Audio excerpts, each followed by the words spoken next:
वहीं यमुनानगर में हैरान कर देने वाला मामला सामने आया है, जहां प्रॉपर्टी टैक्स के मुद्दे पर नगर निगम मेयर और कमिश्नर को अपनों ने ही घेर लिया। जानकारी के मुताबिक निगम ने यहां पर प्रॉपर्टी टैक्स जमा कराने की कई तरह की योजनाएं निकाली थी, जिसके बाद सभी पेट्रोल पंप मालिकों ने पिछले 10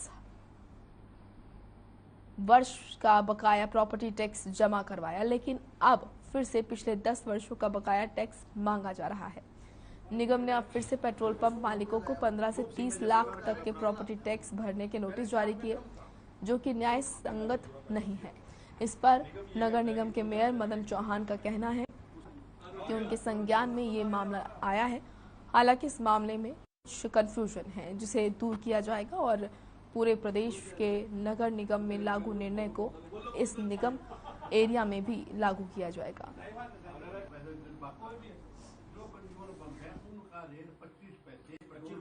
हमारी जो समस्या है वो प्रॉपर्टी टैक्स से संबंधित है। सारे हरियाणा में जो पेट्रोल पंप जो लगे हुए चाहे किसी भी कंपनी का है, 11 निगम है।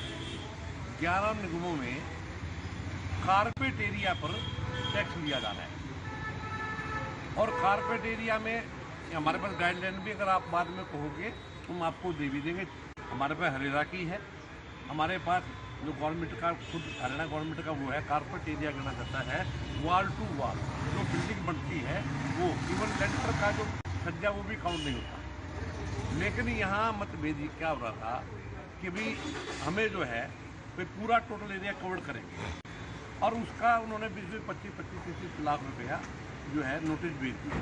जहाँ तक ये निगम का सवाल है तो ये बिल्कुल धक्का और ज़बरदस्ती हो रही है हम पेट्रोल पंप मालिकों के साथ।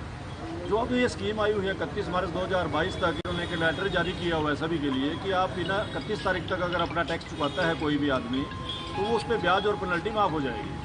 इसी तरह की सेम स्कीम इनकी 2019 में भी आई थी, जिसमें हमारे पेट्रोल पंप के डीलरों ने, इवन मैंने भी 2019 में इनको चिट्ठी लिखी फरवरी में कि हमारा कितना टैक्स बनता है, हम उसको जमा कराना चाहते हैं।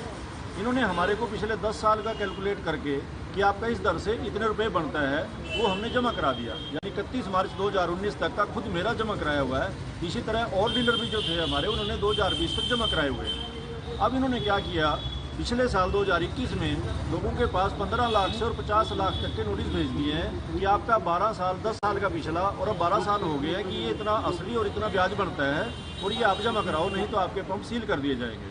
हम बार बार इनके अधिकारियों के चक्कर लगा रहे हैं कि आपने जब हमारे को नो ड्यूज दे दिया था, हमने पैसे सारे दे दिए थे, तो हमसे दोबारा क्यों मांगे जा रहे हैं। इनका वर्बली जवाब ये है कि वो पैसा हमारे से गलती से लिया गया।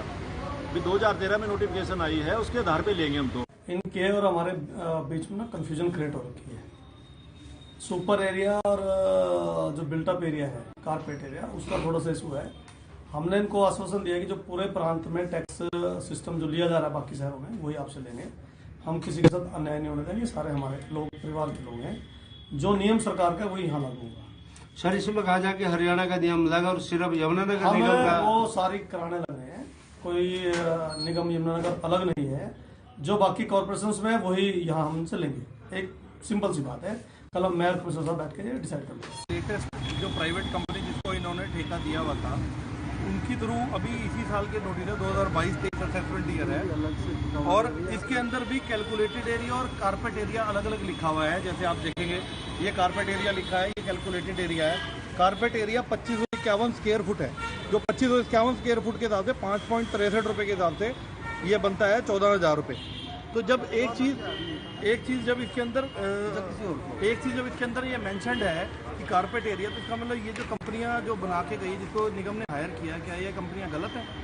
इसका मतलब निगम के पैसे वेस्ट हुए जिन्होंने इनको ठेका दिया मेजरमेंट करने के लिए, और कोई मेजरमेंट नहीं हुई। इन्होंने पुराने डाटा उठा के वैसे के वैसे ही इन्होंने नोटिस जारी कर दिया।